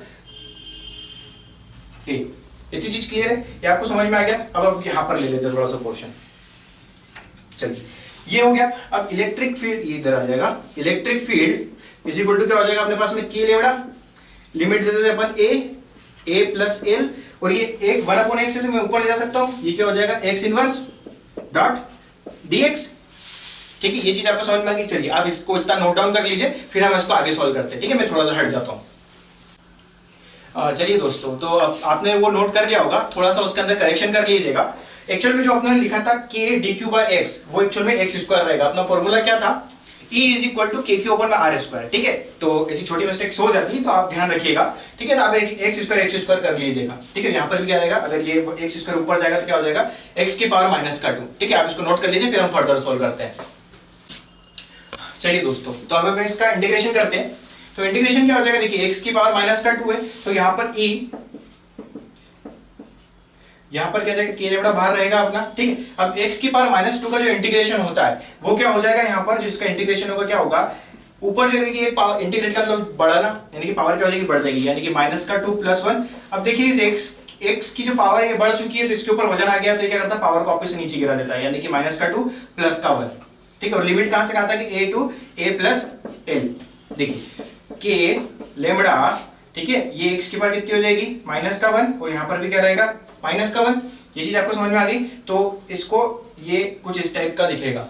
ठीक है, चलिए अब इसको मैं क्या कर सकता हूँ, यहां से मैं हटाता हूँ माइनस के 1 को, इसको हटाता हूँ, ये माइनस का 1 मैंने यहाँ ले लिया, यहाँ पर आ गया 1 और यहाँ पर आ गया x की पावर इनवर्स ही तो मैंने अपॉन में ले लिया, यहाँ पर a और यहाँ पर क्या a प्लस l। अब अपन क्या करेंगे, लिमिट को पुट करते हैं। लिमिट को जैसे ही आप पुट करेंगे तो क्या आ जाएगा आपके पास में, k लेमड़ा, ठीक है, यहाँ आ जाएगा माइनस का 1 अपॉन a प्लस l। ठीक है, यहां पर आएगा एक फॉर्मूले का माइनस, और साथ ही साथ में ये माइनस चल ही रहा है आपका, तो ये माइनस का 1 अपॉन, अब लोअर लिमिट को पुट करेंगे तो क्या आ जाएगा 1 अपॉन a। ये चीज आपको समझ में आई है, ये दिख रहा है। चलिए आगे बढ़ते हैं, देखिए ये हो जाएगा k लेमड़ा, ये दिख रहा है, हाँ ठीक। चलिए ये हो जाएगा, आपको इसको अपन सोल्व करेंगे, क्या आ जाएगा माइनस का 1 अपॉन a प्लस l, ये minus minus plus 1 upon a, ये इतना सॉल्व हुआ। फिर आगे सॉल्व करते हैं अपन इसको। देखिए ये आपने नोट डाउन कर लिया, इसको मैं रफ कर देता हूं। चलिए अब यहां से फिर अपन आते हैं इस डायरेक्शन के अंदर। ठीक, चलिए ये चीज यहां पर नोट डाउन कर लेते हैं अपन, k lambda is equal to minus का 1 upon a plus l plus 1 upon a। ठीक है, ये चीज निकल गई आपके पास में। अब इसका आप एलसीएम ले सकते हैं, तो क्या आ जाएगा k लेमड़ा, इसका एलसीएम लीजिए, क्या आ जाएगा ये a, और यहाँ पर क्या आ जाएगा a प्लस l, तो यहाँ पर क्या बचेगा माइनस का a, यहाँ पर क्या बचेगा प्लस a प्लस l। ठीक है, इस a से इस a को कैंसिल आउट कर देते, तो यहाँ पर क्या बचेगा मेरे पास में k लेमड़ा, यहाँ पर आ जाएगा मेरे पास में l अपॉन में a प्लस l। ठीक है, तो ये जो रहेगा नेट इलेक्ट्रिक फील्ड रहेगी उस पर्टिकुलर पॉइंट P के ऊपर। ठीक है, तो ये आप इसको नोट डाउन कर लीजिए।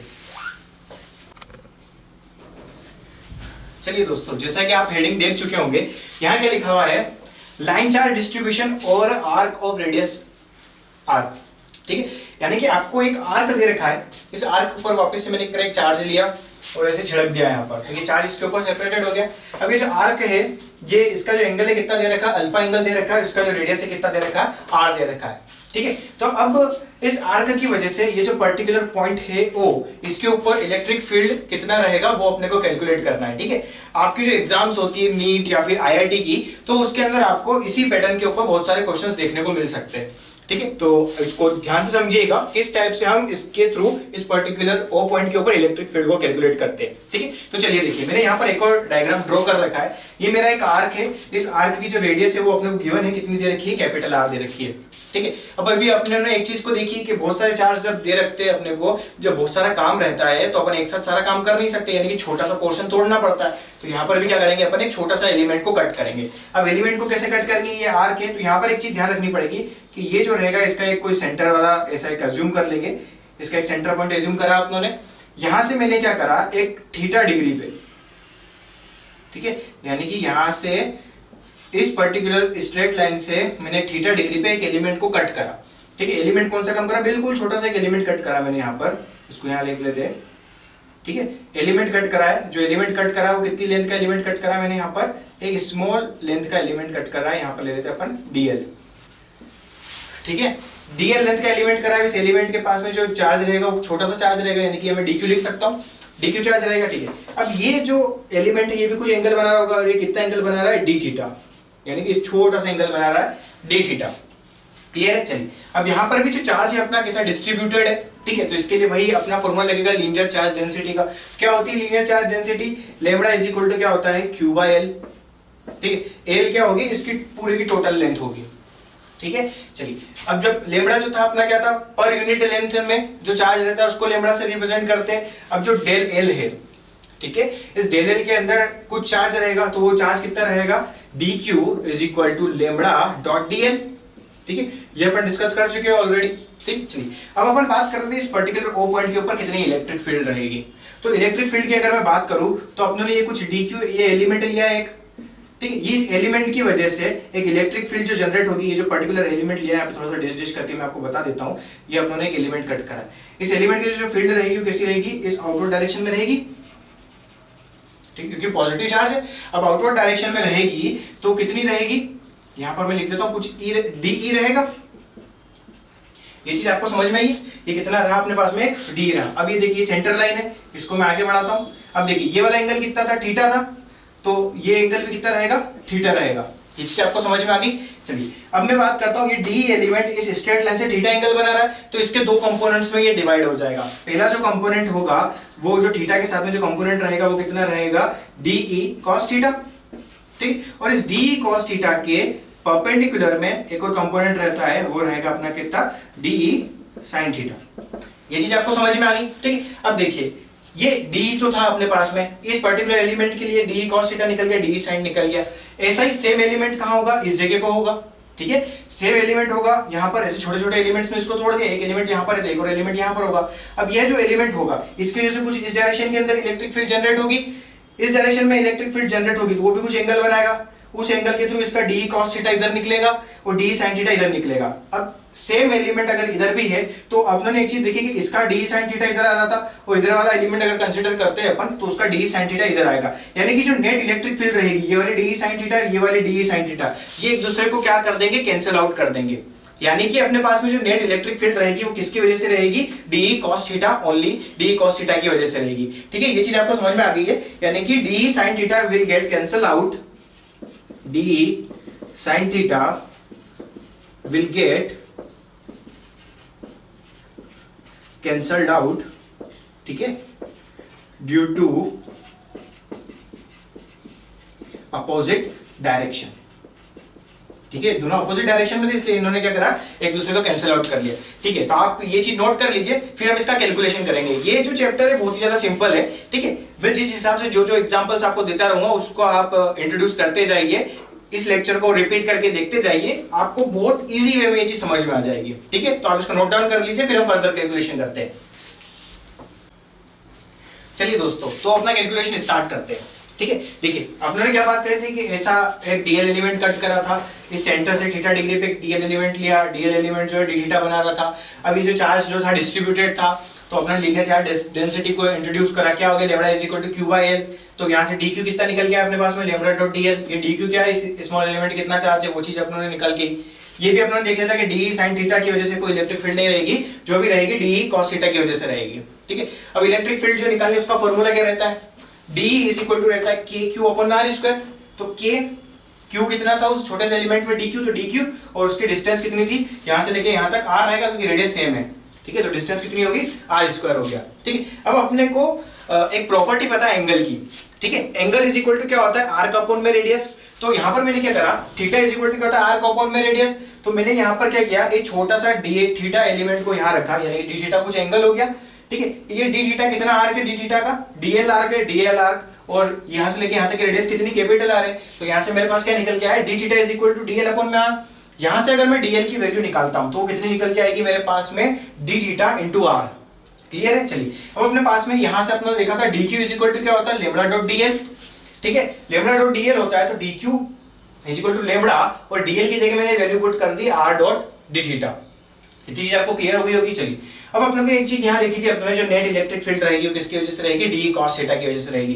तो मैंने यहाँ पर लिख दिया है कि E net is equal to integration of d cos theta. ऐसे छोटे छोटे डी कॉस थीटा को मैं मर्ज कर दूंगा तो नेट इलेक्ट्रिक फील्ड निकल जाएगी। तो मर्ज करने के लिए अपने क्या करा है, इस इंटीग्रेशन के साइन का यूज करा है। चलिए ऊपर देखिए, ये चीज अपने भी देखी, डी इज इक्वल टू के डी के ऊपर में आर स्क्वायर रहता है। ये चीज आपको समझ में आ गई है। ठीक है, अब देखिए इस डायग्राम में थोड़ा सा ध्यान से देखिए, देखिए ये डी कॉस थीटा है, डी कॉस थीटा का लाइन ऑफ एक्शन क्या है, ये स्ट्रेट लाइन है। ठीक है, अब इसके अंदर जो लिमिट पुट करनी रहेगी मुझे, वो कहां से करनी रहेगी, देखिए अगर इससे आगे जाते हैं तो पॉजिटिव, इसके पीछे जाते हैं तो नेगेटिव। ये आपके ऊपर डिपेंडेंट है, आप कौन सा नेगेटिव लेना चाहते हो, कौन सा पॉजिटिव लेना चाहिए। ये पूरा एंगल कितना है, अल्फा, ये बिल्कुल सेंटर लाइन है, तो इधर वाला एंगल कितना होगा, अल्फा बाय 2, इधर वाला भी कितना होगा, अल्फा बाय 2। अगर मैं इधर वाली डायरेक्शन को पॉजिटिव मानता हूं तो इधर वाली डायरेक्शन ऑटोमेटिकली क्या हो जाएगी, नेगेटिव हो जाएगी। यानी कि डी कॉस थीटा की तरफ बात करूं तो इसकी लिमिट कहां से कहां तक आएगी, यहां पर चार्ज होगा तो वो भी आएगा, इसके अंदर इंक्लूड होगा, और यहाँ पर चार्ज रहेगा तो वो भी इंक्लूड होगा। तो अपन क्या करेंगे, पहले यहाँ से लेके आधे की बात करते हैं, फिर यहाँ से लेके यहाँ तक की बात करते हैं, तो ये पूरा कैलकुलेट हो जाएगा।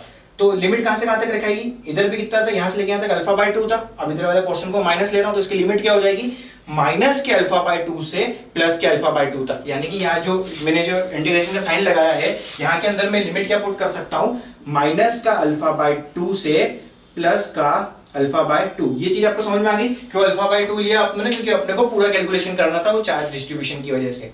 ठीक है, तो ये डायग्राम को मैं रफ कर देता हूँ। ठीक है, आई होप आपने ये चीज नोट कर ली होगी, थोड़ा सा हट जाता हूँ ताकि आपको दिख जाए। चलिए, आई थिंक आपने नोट कर लिया होगा, इसको हटा दिया जाता है। चलिए, ये चीज अपनों ने देख ली है, किस टाइप से क्या डायग्राम शो हुआ था, बना था। देखिए अपने पास अब ये पोर्शन आ चुका है, इसको अपन इधर लेते हैं, यहाँ पर लिखते हैं अपन E net is equal to, limit कहां से कहा था कि माइनस के अल्फा बाय 2 से प्लस के अल्फा बाय 2 तक। ठीक है, अब डी की वैल्यू भी आपने देखी, ये लिखी हुई दिख रही है आपको। चलिए यहां पर मैं पुट कर देता हूं, डी की वैल्यू ये हो जाएगा के डी क्यू अपॉन में आर स्क्वायर, और cos थीटा चल ही रहा था साथ में, ये दिख रहा है आपको cos थीटा। ठीक है, cos थीटा को यहाँ लिख देता हूं मैं, ये क्या हो जाएगा मेरे पास में cos थीटा। ठीक है, अब देखिए ये dq अभी आपने डिफाइन करा, कितना है lambda dot r D theta, तो यहाँ पर अपन वैल्यू पुट कर देते हैं। ये कितना हो जाएगा अपने पास में, k लिमिट कहां से कहां तक है, माइनस के अल्फा बाय 2 से प्लस के अल्फा बाय 2 तक। ठीक है, ये वैल्यू पुट करते हैं अपन, तो ये कितना आ जाएगा, k आ गया, यह आ जाएगा lambda r D theta upon r square, और यहाँ पर क्या चल रहा है, cos थीटा चल ही रहा है। अब देखिए इस एक आर से एक आर कट गया। ठीक है, चलिए k भी कांस्टेंट है, lambda is also constant value, और r भी क्या है अपना कांस्टेंट है, तो जितने भी कांस्टेंट है बाहर आ जाएंगे।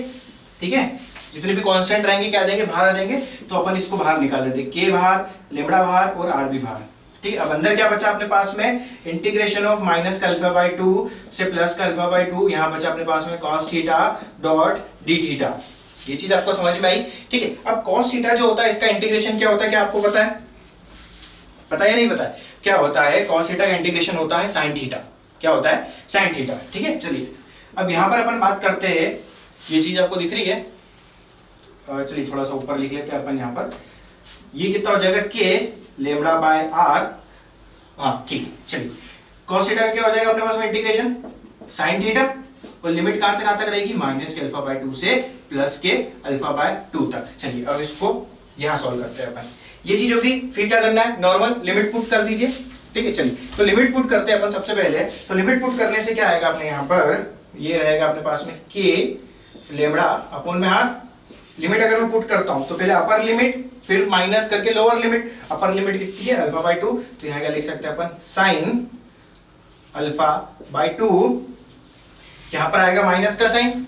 ठीक है, और ये वाला भी माइनस का, तो माइनस माइनस क्या हो जाएगा, प्लस, यानी कि प्लस यहाँ पर कितना आ जाएगा, साइन अल्फा बाय 2। ठीक है, तो ये कितना हो गया अपने पास में, k लेम्डा अपॉन में r, ये कितना हो जाएगा, ये एक साइन अल्फा बाय 2, ये दूसरा साइन अल्फा बाय 2, ये कितना हो जाएगा 2 साइन अल्फा बाय 2। ठीक है, तो ये अपने पास में ई नेट निकल के आ गया है ड्यू टू आर्क। ठीक है, तो क्या निकल के अपने पास में 2k लेम्डा अपॉन में r, और यहाँ पर कितना आ जाएगा साइन अल्फा बाय 2। ठीक है, तो आर्क की वजह से जो इलेक्ट्रिक फील्ड रहेगी वो कितनी रहेगी, 2k लेम्डा अपॉन में r साइन अल्फा बाय 2। ठीक है, तो आप इसको नोट कर लीजिए, फिर थोड़े से इसके यूजेस देखते हैं अपन, कि अगर ये तो अभी बात करी अपने आर्क की, अगर आर्क जो रहता मेरा किसी सर्कल का अगर क्वाड वाला पोर्शन रहता तो एंगल कितना बनता, 90 डिग्री। अगर मैं इस हाफ सर्कल की बात करूं तो एंगल 180 डिग्री बनेगा। अगर हाफ सर्कल है तो हाफ सर्कल की वजह से उस पॉइंट के ऊपर क्या इलेक्ट्रिक फील्ड रहेगी।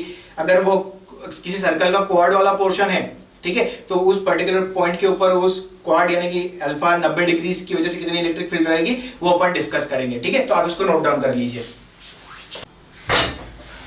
चलिए दोस्तों, तो मैंने यहाँ पर आपके लिए ये दोनों चीजें लिख दी है। देखिए अब क्या ये सेमी सर्कल है, अपना सेमी सर्कल के ऊपर चार्ज डिस्ट्रीब्यूटेड है, आर्क के लिए अपनों ने निकाल लिया है। अब यहाँ पर अल्फा कितना हो गया, 180 डिग्री, तो अल्फा की वैल्यू 180 डिग्री पुट करेंगे तो अपना ई नेट कितना निकल के आ जाएगा, 2k लेम्डा अपॉन में r। ऐसे ही ये क्या करा मैंने, अल्फा कितना अपने पास में 90 डिग्री है, ये क्या एक सर्कल लिया और उसको 4 पार्ट में डिवाइड करके एक पार्ट को निकाल लिया, तो अल्फा कितना बन रहा है 90 डिग्री। आर्क वाले फॉर्मूले के अंदर 90 डिग्री पुट करूंगा तो इसके लिए जो वैल्यू निकल गई ई नेट की कितनी निकल के आ जाएगी, √2k लेम्डा अपॉन में r। ठीक है, तो इसको नोट कर लीजिए, फिर हम नेक्स्ट टॉपिक को इंट्रोड्यूस करते हैं। क्लियर है, चलिए दोस्तों, अब जो नेक्स्ट टॉपिक है अपना वो क्या है, ये भी आपके एग्जाम पॉइंट ऑफ व्यू से बहुत ही ज्यादा इंपॉर्टेंट है। देखिए यहाँ लिखा हुआ है electric field due to a finite charged rod at a distance d from it. ठीक है, चलिए हेडिंग से आपको समझ में आ गया क्या कहना चाहता है। देखिए अपने पास में एक रोड है, ठीक है, ये रोड दे रखी है अपने पास, इसको मैंने चार्ज दे रखा है, यानी कि ये चार्ज्ड रोड है मेरे पास में। इस चार्ज रोड को मैंने ऐसा खड़ा रख रखा है, इससे d डिस्टेंस के ऊपर, यानी कि रोड से d डिस्टेंस के ऊपर एक कोई पॉइंट है P, इस पॉइंट P के ऊपर कितनी नेट इलेक्ट्रिक फील्ड रहेगी वो अपने को क्या करना है, कैलकुलेट करना है। ठीक है, चलिए देखिए अब यहाँ पर वापस से क्या बहुत सारा चार्ज दे रखा है, तो मैं क्या करूंगा कि जैसे कि d डिस्टेंस मेरी यहाँ से स्टार्ट हो रही है, तो इस d डिस्टेंस से मैं कुछ ऊपर की तरफ गया y डिस्टेंस के ऊपर। ठीक है, y डिस्टेंस ऊपर जाने के बाद मैंने क्या करा, एक एलिमेंट को कट करा। क्या करा मैंने, एक एलिमेंट कट करा। कितना एलिमेंट कट करा, एक dy लेंथ का मैंने एक एलिमेंट कट करा। क्लियर, ये चीज आपको समझ में आ गई। क्या करा, ये जो d जैसे यहाँ से इस वाले पॉइंट से लेके यहाँ तक कोई p पॉइंट है P, तो इस पॉइंट से लेके थोड़ा सा ऊपर गया मैं कितने डिस्टेंस पे, y डिस्टेंस पे, और dy एक एलिमेंट को कट करा। अभी जो dy एलिमेंट है इसके पास चार्ज कितना होगा, कुछ dq अमाउंट का चार्ज होगा स्मॉल। चलिए अब ये जो dy जो एलिमेंट है, ये जो यहाँ पर एंगल बना रहा है इस p पॉइंट से, यानी अपन इसको ऐसा कह सकते हैं कि इस d से अगर मैं थीटा डिग्री ऊपर जाता हूँ, ठीक है, चलो अपन थीटा फाई ले लेते हैं यहाँ पर। अगर मैं इस d से 5 डिग्री ऊपर जाता हूँ तो 5 डिग्री ऊपर जाने पर मुझे एक एलिमेंट मिलेगा। ठीक है, और एलिमेंट कितने डिग्री का एलिमेंट है, ये d5 डिग्री का कुछ एलिमेंट है। ठीक है, अब ये जो p के ऊपर जो फील्ड रहेगी वो यहाँ वाले चार्ज से लेके यहाँ वाले चार्ज की वजह से रहेगी, तो अपन यहाँ से लेके यहाँ तक एक लाइन ड्रॉ कर लेते हैं। ये लाइन ड्रॉ करी, फिर ये वाली लाइन ड्रॉ करी मैंने। चलिए ये चीज आपको समझ में आ गई। चलिए अब एक और चीज यहाँ पर देखी जाती है कि ये d डिस्टेंस थी अपनी टोटल।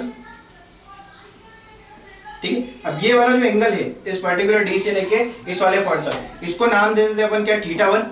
ठीक है, अब जो ऊपर का एंगल जो रिमेनिंग वाला एंगल है इसको नाम दे देते हैं अपन कितना, θ2। ये जो पूरा एंगल है कितना रह जाएगा अपना, θ2, यानी कि इस पर्टिकुलर p के इस आखिरी वाले पोर्शन तक θ1 और इस d से इस वाले पोर्शन तक क्या एंगल हो जाएगा, θ2। और ये जो फाई एंगल लिया आपने काहे के लिए लिया है कि इस p से अगर 5 डिग्री ऊपर जाते हैं तो वहां पर क्या मिलता है अपने को, एक एलिमेंट मिलता है, dy एलिमेंट है ना, और ये dy एलिमेंट का एंगल कितना ले लिया आपने, d5 ले लिया। चलिए अब देखिए ये एलिमेंट की वजह से जो नेट इलेक्ट्रिक फील्ड जनरेट होगी वो कुछ इस डायरेक्शन में जनरेट होगी, ये चीज आपको समझ में आ गई। चलिए ये आगे की तरफ मैंने इसको लाइन को ऐसे इंक्रीज करा, अगर ये फाई एंगल है तो ये भी क्या रहेगा, फाई रहेगा। क्लियर है, चलिए अब ये d फाई एंगल बनाया तो दो कंपोनेंट में डिवाइड हो जाएगा, दो कंपोनेंट भी कौन से होंगे यहाँ पर, de cos फाई, ठीक है, और अपॉन में नीचे चला जाएगा, ये क्या हो जाएगा अपने पास में एक de sin फाई। ठीक है, ये चीज आपको समझ में आ गई। ठीक है, यानी कि यहाँ पर भी दो टाइप से इलेक्ट्रिक फील्ड निकल गई। अब ये जो de cos फाई है, ये जो अपनी रोड है ये रोड से परपेंडिकुलर में है, तो इसको बोलेंगे अपन परपेंडिकुलर वाली इलेक्ट्रिक फील्ड। अब ये जो de sin फाई है ये इसके पैरेलल है, तो ये इलेक्ट्रिक फील्ड रहेगी कौन सी, पैरेलल इलेक्ट्रिक फील्ड। ठीक है, यानी कि यहाँ पर जो इलेक्ट्रिक फील्ड जनरेट होने वाली है वो परपेंडिकुलर इलेक्ट्रिक फील्ड और पैरेलल इलेक्ट्रिक फील्ड दोनों की वजह से जनरेट होने वाली है। यानी कि अगर अपने को नेट इलेक्ट्रिक फील्ड अगर निकालनी है तो इन दोनों को क्या करना पड़ेगा, वेक्टर सम करना पड़ेगा। क्लियर है, चलिए हम देखते हैं कि कैसे क्या वेक्टर सम अपने को करना रहेगा। देखिए यहाँ पर भी क्या है, चार्ज डिस्ट्रीब्यूटेड है, तो वापस से लीनियर चार्ज डेंसिटी का फॉर्मूला लगा सकते हैं, ये क्या हो जाएगा Q/L। ठीक, यहाँ पर छोटा सा एलिमेंट लिया, कौन सा एलिमेंट लिया, dy एलिमेंट लिया, तो यहाँ से अपने को पता चल गया जो dq रहेगा वो किसके इक्विवेलेंट रहेगा, लैम्डा डॉट dy के इक्विवेलेंट रहेगा। इतनी चीज क्लियर है। अभी अपन कंटीन्यूअस फ्लो में चलते जा रहे हैं तो ये आपको समझने में दिक्कत नहीं होगी ये मैंने कैसे लिखा है। ठीक है, चलिए अब अपने को पता है जो d रहता है वो किसके इक्विवेलेंट रहेगा, kq/r के। ये d किसकी वजह से जनरेट हुआ, छोटे से एलिमेंट की वजह से, और छोटे से एलिमेंट के पास कितना चार्ज है, dq चार्ज है, तो यहाँ मैं dq लिख देता हूँ। ठीक है, अपॉन में अब डिस्टेंस लेनी पड़ेगी यहाँ से लेके इस एलिमेंट की, तो ये जो डिस्टेंस है इसको मैं नाम दे देता हूँ r। दिख रहा होगा आपको, यानी कि इस p पॉइंट से लेके यहाँ तक की जो डिस्टेंस है वो कितनी है, r है। तो यहाँ पे क्या लिख सकते हैं r²। तो ये चीज क्या निकल गई अपने पास में, फॉर्मूला वे में निकल के आ गया इसका। ठीक है, चलिए अब अपने को ट्रायंगल दिख रहा है क्या, ये देखिए ट्रायंगल, ये y है, यहाँ पर मैं ट्रायंगल ड्रॉ कर देता हूँ, ये कुछ ऐसा और कुछ ऐसा।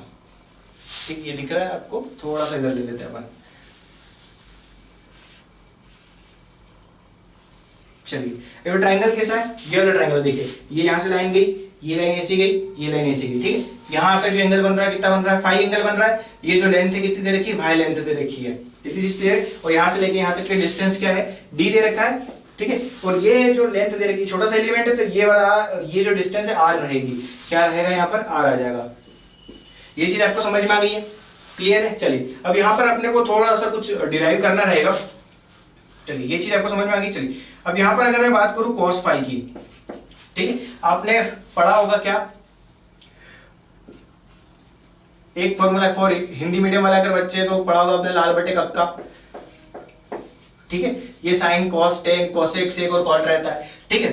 ये अगर इंग्लिश मीडियम वाले बच्चे तो आपने क्या पढ़ा होगा, परपेंडिकुलर, यहाँ पर बेस, फिर परपेंडिकुलर, ठीक है, यहाँ पर हाइपोटेनियस, यहाँ पर हाइपोटेनियस और यहाँ पर बेस, यानी कि P B P H H B, ठीक है। तो जो cos फाई होता है वो क्या होता है अपना बेस अपॉन में हाइपोटेनियस होता है, बेस अपॉन में हाइपोटेनियस होता है, ठीक है। तो बेस कितना दे रखा है अपने को यहाँ पर, अगर ये 90 डिग्री अगर मैं इसको कंक्लूड करता हूं तो बेस अपने पास में दिखता है d, चलिए, और हाइट कितनी दे रखी y, ये चीज आपको समझ में आई, ठीक है, इतनी चीज क्लियर हो गई। चलिए तो यहां से मेरे पास में जो क्या निकल के आया, अगर मैं y की वैल्यू अगर यहां से निकालना चाहूं, चलिए ऐसा निकाल लेते हैं अपन, d is equal to y cos phi, ठीक है, इसको ऐसा भी लिख सकते हैं अपन y is equal to d upon में cos फाई। ये चीज क्लियर है, ये चीज आप नोट कर लीजिए, फिर हम इसको फर्दर डिस्कस करते हैं। चलिए तो आपने नोट कर लिया है, ठीक है, अब नोट कर लिया तो अच्छी बात है, जिसने नहीं किया है तो और अच्छी बात है, ठीक है। यहाँ पर हमने गलती करी है, ठीक है, क्या गलती करी है, अगर आपने पकड़ लिया है तो आप अच्छी बात है, अगर नहीं पकड़ा है तो मतलब आपका ध्यान नहीं है, ठीक है। देखिए मैंने क्या लिखा, बेस अपॉन हाइपोटेनियस, ठीक है, मगर यहाँ पर वैल्यू किसकी रखी है मैंने, परपेंडिकुलर की रखी है, नहीं कि हाइपोटेनियस की, क्लियर है। तो यहाँ पर क्या आ जाएगा मेरे पास में, इसको मैं क्लीन करता हूँ वापस से, अपन प्रॉपर वे में देखते हैं, बेस कितना दे रखा है d, हाइपोटेनस कितना है r, क्लियर है। तो यहां से अगर मैं r की वैल्यू को फाइंड आउट करता हूं तो कितना निकल के आ जाएगा, d अपॉन में cos फाई, ठीक है। देखिए यहां पर क्या हो रहा था कि अपने को जो आंसर चाहिए वो थीटा या फिर फाई के रेस्पेक्ट में चाहिए, तो अपन उसे फ्लो में लाने के लिए इस टाइप से अपनी जो वैल्यूज है r को भी अपन इस रेस्पेक्ट में लिखना चाहते हैं ताकि फाई के रेस्पेक्ट में आ जाए, ठीक है। अब अपन क्या चाहेंगे, अभी देखिए जो dq है, dq इज इक्वल टू क्या होता है अपने पास में, de is equal to k, dq की जगह में क्या लिख सकता हूं, लेम्डा डॉट dy अपॉन में r स्क्वायर, ये हो गया। अब देखिए अब अपने को पता है कि जो इलेक्ट्रिक फील्ड रहेगी वो cos फाई या फिर sin फाई के रेस्पेक्ट में रहेगी, यानी कि अपना जो वेरिएबल है वो क्या है, फाई है, यानी कि अपने को इक्वेशन के अंदर ऐसी टर्म लानी पड़ेगी, यानी कि फाई वाली टर्म लानी पड़ेगी ताकि अपना आंसर जल्दी से जल्दी आ जाए, ठीक है। चलिए तो देखिए r को तो फाई के रेस्पेक्ट में ला चुके हैं, अब अपने को dy को भी फाई के रेस्पेक्ट में लाना है, ठीक। तो क्या करें, तो यहाँ पर अपन इस फॉर्मूले के अंदर क्या कर देते हैं, यहाँ पर लगा देते हैं अपन tan phi, tan phi is equal to क्या होता है अपना परपेंडिकुलर अपॉन बेस, परपेंडिकुलर कितना दे रखा है y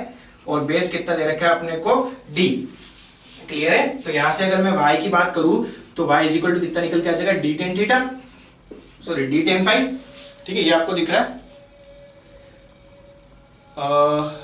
आई थिंक नहीं दिख रहा है, इसको अपन इधर ले लेते हैं, चलिए इसको यहां ले लेता हूं मैं, ठीक है। देखिएगा, देखो इसको इधर गए अपन, तो यहां से अगर मैं वैल्यू निकालता हूं y की, तो y इज इक्वल टू कितना हो जाएगा, d टेन फाई। अब मुझे क्या चाहिए, dy चाहिए, क्या चाहिए मुझे, dy चाहिए, तो मैं क्या लिख सकता हूं यहाँ पे, dy अपॉन में d फाई, यानी कि मैंने इस y को डिफरेंशिएट कर दिया विद रिस्पेक्ट टू फाई, ठीक है, डिफरेंशिएट करा मैंने विद रिस्पेक्ट टू फाई, तो ये d फाई और यहाँ क्या लिख सकता हूं मैं, d टेन फाई। इतनी चीज क्लियर है, ये चीज आपको समझ में आ गई, ठीक है। यहाँ पर मैंने क्या करा, डी बाई डी फाइव का अगर मैंने क्या करा यहाँ पर मल्टीप्लाई करा, तो यहाँ पर भी मुझे डी बाई डी फाइव का मल्टीप्लाई करना पड़ेगा, और ये कितना हो जाएगा मेरे पास में है डी टेन फाइव। देखिए ये डी अलग है स्मॉल और ये डी अलग है, ये चीज आपको ध्यान रखनी होगी। चलिए आगे बात करते हैं अपन। तो अगर मैं इसको सॉल्व करता हूँ तो मेरे पास में डी वाई आपको दिख रहा है, चलिए नहीं दिख रहा है, इसको आगे कैलकुलेशन करते हैं थोड़ा सा रफ करके। आप इतना नोट डाउन कर लीजिए थोड़ा सा। तो हमने रफ कर दिया है, तो हम डिस्कस कर रहे थे टेन थीटा से रिलेटेड। तो अपने पास क्या निकल के आया था, y इज इक्वल टू निकल के आया था अपने पास में d टेन फाइव। अब मैंने यहाँ क्या करा, d बाय डी फाइव का मैंने अगर इधर मल्टीप्लाई करा और यहाँ पर y रखा, तो यहाँ पर भी मुझे d बाय डी फाइव का मल्टीप्लाई करना पड़ेगा, और यहाँ क्या रखना पड़ेगा मुझे d टेन फाइव। ये चीज क्लियर होगी। इसको क्या लिख सकते हैं अपन, dy बाय डी फाइव। इसका डिफरेंशिएशन अगर कर दोगे तो क्या निकल के आ जाएगा d, ये d तो एक कांस्टेंट है, टेन फाइव का क्या हो जाएगा यहाँ पर सेक स्क्वायर फाइव। इस d फाइव को अगर आप उधर ले जाते हैं, ठीक है, तो ये क्या हो जाएगा dy is equal to d sec square phi dot d phi. चलिए अब अपने को dy जो टर्म है वो भी फाइव के रेस्पेक्ट में निकल गई, अपना r भी फाइव के रेस्पेक्ट में निकल चुका है। तो जो अपना फॉर्मूला था, ठीक है, अब इधर बढ़ना चाहते हैं अपन आगे, यहाँ से अपन इधर आए फिर इससे इधर आ गए, क्लियर है? चलिए अब देखिए, अब अपना जो फॉर्मूला था, जो इलेक्ट्रिक फील्ड थी, दो टाइप की थी। सबसे पहले अपना जो फॉर्मूला निकला था डी का, वो क्या निकल के आया था अपने पास में, वो निकल के आया था के डी क्यू अपॉन में आर का स्क्वायर, और डी क्यू कितना निकला था, लेमड़ा डॉट डी वाई। तो यहाँ क्या मैं लिख सकता हूँ, लेमड़ा डॉट डी वाई लिख सकते हैं। चलिए अब ये डी की वैल्यू अपने को, लेमड़ा की वैल्यू अभी अपने निकाली, ठीक है, सॉरी काय की वैल्यू निकाली अपने, डी वाई की वैल्यू निकाली है। तो डी वाई की वैल्यू अपन यहाँ रख सकते हैं, और आर की वैल्यू भी निकाली है तो वो भी रख सकते हैं। तो वो रखेंगे तो क्या आ जाएगा, यहाँ पर आ जाएगा के, ये अपना लेमड़ा, डी वाई की जगह में क्या लिख सकता हूँ, d sec square phi dot d phi. ये चीज आपको क्लियर हो गई। अपॉन, अब आर की वैल्यू कितनी है, डी बाय कोस फाई, यानी कि यहाँ कितना हो जाएगा, डी बाय कोस फाई का होल स्क्वायर। ठीक है, जब आप इसको और सॉल्व करोगे तो आपके पास में डी, मैं एक एक स्टेप आपको करके बता रहा हूँ ताकि आपको अच्छे से समझ में आ जाए। के लेमड़ा यहाँ पर कितना आ जाएगा, d sec square phi d phi, और यहाँ पर एक और टर्म क्या आ जाएगी अपने पास में, कॉस स्क्वायर फाई। ये कॉस स्क्वायर फाई ऊपर जाएगा तो ये सब यहाँ लिखा जाएगा, और नीचे क्या बचेगा, डी स्क्वायर। देखिए अब क्या कट रहा है यहाँ पर, इस स्क्वायर से डी को मैं कैंसिल आउट कर सकता हूँ। ठीक है, चलिए ये कर दिया मैंने, अब ये आपको दिख रहा है, चलिए दिख रहा है। तो d E is equal to क्या आ जाएगा, देखिए सेक स्क्वायर फाई है, सेक स्क्वायर फाई को अपन क्या लिख सकते हैं, देखिए जो सेक स्क्वायर फाई होता है उसको क्या लिख सकता हूं मैं, 1 अपॉन कोस स्क्वायर फाई। ठीक है, तो ये कोस स्क्वायर फाई और ये कोस स्क्वायर फाई एक दूसरे को कैंसिल आउट कर देगा। ठीक है, तो यहाँ पर जो टर्म बचेगी वो क्या बचेगी, के लेमड़ा, ये दोनों ने कैंसिल आउट कर दिया, यहाँ पर क्या बचेगा अपने पास में, डी फाई और अपॉन में डी। क्लियर है? तो आप इतना नोट डाउन कर लीजिए, फिर हम इसको फर्दर डिस्कस करते हैं कि आगे जो आंसर आने वाला है अपना किस पोर्शन में, किस रेस्पेक्ट में आना चाहे। यहाँ तक आप समझ गए कि के लेमड़ा डी फाई अपॉन में डी, यहाँ तक अपन पहुंच चुके हैं। अब इसके बारे में आगे डिस्कस करते हैं, तो आप इतना नोट डाउन कर लीजिए। चलिए दोस्तों, अपन फाइनल वैल्यू तक पहुंच चुके हैं। अब ये फाइनल वैल्यू कितनी निकली, डी इज इक्वल टू के लेमड़ा डी और ब्रैकेट में डी फाई। ठीक है, ये जो डी फाई है ये एक एलिमेंट्री वैल्यू है। ठीक है, ये जो डी है ये डिस्टेंस है उसकी। क्लियर है? चलिए, और अपने को पता है जो इलेक्ट्रिक फील्ड थी वो दो टाइप से थी, एक थी परपेंडिकुलर और एक थी पैरेलल। ठीक है, तो जो परपेंडिकुलर वाली अगर इलेक्ट्रिक फील्ड की अगर मैं बात करूं तो वो कितनी थी अपने पास में, डी ई, परपेंडिकुलर की बात करें, परपेंडिकुलर बोलो तो ये वाली जो थी अपने पास में कितनी थी, कॉस थी, यानी कि डी ई कॉस पाई। ठीक है, और जो ये वाली थी पैरेलल वाली वो कितनी थी अपने पास में, डी ई साइन फाई। ठीक है, यानी कि ये अपनी रोड थी और कुछ एक ऐसा जा रहा था और एक ऐसा जा रहा था, तो ये था साइन फाई वाली टर्म। ठीक है, और ये वाली टर्म थी अपने पास में कॉस फाई वाली टर्म, और अपना डी कुछ यहाँ पर था और फाई कुछ एंगल ऐसा बना रहा था। क्लियर है? तो हम पहले सॉल्व करते हैं किसको, परपेंडिकुलर वाली को। ठीक है, अगर मैं लिमिट की बात करूं तो देखिए आपको जैसा कि याद होगा, ये अपनी रोड थी, ये ऐसा कुछ पॉइंट बना रहा था। ठीक है, लिमिट की अगर मैं बात करूं तो ये अपना कुछ θ1 था, ये अपना क्या था, θ2 था। अपने सेंटर पॉइंट की बात करी थी। ठीक है, यानी कि ये जो नेट इलेक्ट्रिक फील्ड जा रही थी कुछ ऐसी जा रही थी, तो अपन क्या करेंगे, इस पॉइंट के नीचे वाले को माइनस लेते, ऊपर वाले को पॉजिटिव लेते। तो लिमिट कहां से कहां तक आ जाएगी, माइनस के θ1 से प्लस के θ2 तक अपनी क्या आ जाएगी, लिमिट आ जाएगी। ठीक है, चलिए इतना आपको समझ में आ गया है, आगे हम डिस्कस करते हैं। चलिए, ये चीज आपको क्लियर हो गई है। ठीक है, चलिए दोस्तों, तो ये आपने देख लिया है, हमने इसको रफ कर दिया डायग्राम को। ये लिमिट आपको पता चल गई क्या, माइनस θ1 से θ2। आप प्रीवियस वाला डायग्राम में देख सकते हैं, नीचे वाला हमने θ1 लिया था और ऊपर वाला क्या लिया था, θ2 लिया था। चलिए, d की वैल्यू को अगर मैं यहाँ रखता हूँ, ये परपेंडिकुलर, यहाँ क्या आ जाएगा मेरे पास में, माइनस के θ1 से प्लस के θ2। d की वैल्यू को रखता हूँ तो आ जाएगा k लेमड़ा अपॉन में d, यहाँ पर आ जाएगा cos फाई, और एक और था वो टर्म d फाई। ये चीज क्लियर है? ये पूरी टर्म तो क्या है, कांस्टेंट है, k कांस्टेंट है, लेमड़ा कांस्टेंट है, d is also constant distance. तो e perpendicular is equal to कितना आ जाएगा, k लेमड़ा अपॉन में d। चलिए, अब मैं एक एक लाइन नहीं लिखता हूं, डायरेक्ट इसको क्या कर देते हैं अपन, इंटीग्रेट कर देते हैं। cos phi dot d phi का इंटीग्रेशन क्या हो जाएगा, sin फाई। तो यहाँ क्या लिख दिया मैंने, sin फाई, और लिमिट कहां से कहां तक है, माइनस के θ1 से प्लस के θ2 तक लिमिट है। तो e जो परपेंडिकुलर निकल के आया मेरे पास में, कितना निकल के आया, k लेमड़ा अपॉन में d अपर लिमिट, यानी कि sin θ2 माइनस लोअर लिमिट, यानी कि माइनस लोअर लिमिट में माइनस का थीटा आएगा। अब साइन में जो माइनस होता बाहर आ जाता तो माइनस माइनस क्या हो जाएगा, प्लस। तो यहाँ कितना आ जाएगा, साइन θ1, यानी कि परपेंडिकुलर के लिए अपने पास में जो फील्ड के लिए फॉर्मूला निकल के आया, कितना निकल के आया है, E perpendicular is equal to k lambda upon में d sin θ2 प्लस sin θ1। अब ऐसी बात करते हैं अपन पैरेलल के लिए। तो पैरेलल के लिए वापस से d की वैल्यू पुट करके आ जाएगी k लेमड़ा अपॉन में d, और यहाँ पर कितना आ जाएगा sin फाई। और डी फाई यहाँ रहेगा। ठीक है, ये चीज आपने नोट कर ली होगी, आपको समझ में आ गई तो इसको रख कर देते हैं अपन। चलिए इधर देखिए, ये चीज आपको समझ में आ गई है। अब लिमिट भी इसके अंदर कहां से कहां तक पुट होगी, माइनस के θ1 से प्लस के θ2 तक लिमिट पुट होगी। चलिए आगे देखिए, फिर क्या करना है अपने को, ये तो कांस्टेंट है तो k लेम्डा अपॉन में d को अपने बाहर निकाला। अब sin फाई डी फाई का जो इंटीग्रेशन होता है वो क्या हो जाएगा, माइनस का cos फाई, यहाँ आ जाएगा माइनस का cos फाई, और लिमिट कहां से कहां तक आ जाएगी, माइनस के θ1 से लेके प्लस के θ2 तक। लिमिट को पुट करो जल्दी से, तो क्या आ जाएगा, k लेम्डा अपॉन में d। ठीक है, यहाँ कितना आ जाएगा, माइनस का cos θ2। ठीक है, फिर यहाँ पर फॉर्मूले का माइनस, क्लियर है, और यहाँ पर कितना है, माइनस का θ1 है, मगर cos में अपन माइनस नहीं लेते, तो यहाँ क्या आ जाएगा, माइनस माइनस प्लस का cos θ1। ये चीज क्लियर है। तो अभी अपने पास मुझे निकल के आएगा k लेम्डा अपॉन में d, ये अपने पास में आ जाएगा cos θ1 माइनस का cos θ2। नीचे का आपको दिख रहा है, नहीं दिख रहा है, ये चलिए थोड़ा सा ऊपर लिख देते हैं अपन इसको। तो ये अपने पास में क्या निकल के आ जाएगा, k लेम्डा अपॉन में d माइनस, इसको थोड़ा सा सही वे में लिख लेते हैं, आ जाएगा cos θ1 माइनस का cos θ2। ठीक है, यहाँ कंफ्यूज मत होइएगा कि ये माइनस साइन पहले ही था, फॉर्मूले का माइनस था तो ये दोनों प्लस हो जाना चाहिए थे, मगर एक फॉर्मूले के अंदर क्या था, यहाँ पर θ1 था, तो हम cos के अंदर माइनस को नहीं लेते। ठीक है, साइन में तो बाहर आ जाता है, मगर cos थीटा के अंदर माइनस को नेग्लेक्ट कर सकते, इसलिए यहाँ पर क्या है, माइनस का cos θ2 प्लस का cos θ1। क्लियर है इतनी बात, इतनी चीज आपने नोट कर लीजिए, फिर हम आगे थोड़ा सा और डिस्कशन कर लेते हैं इसका।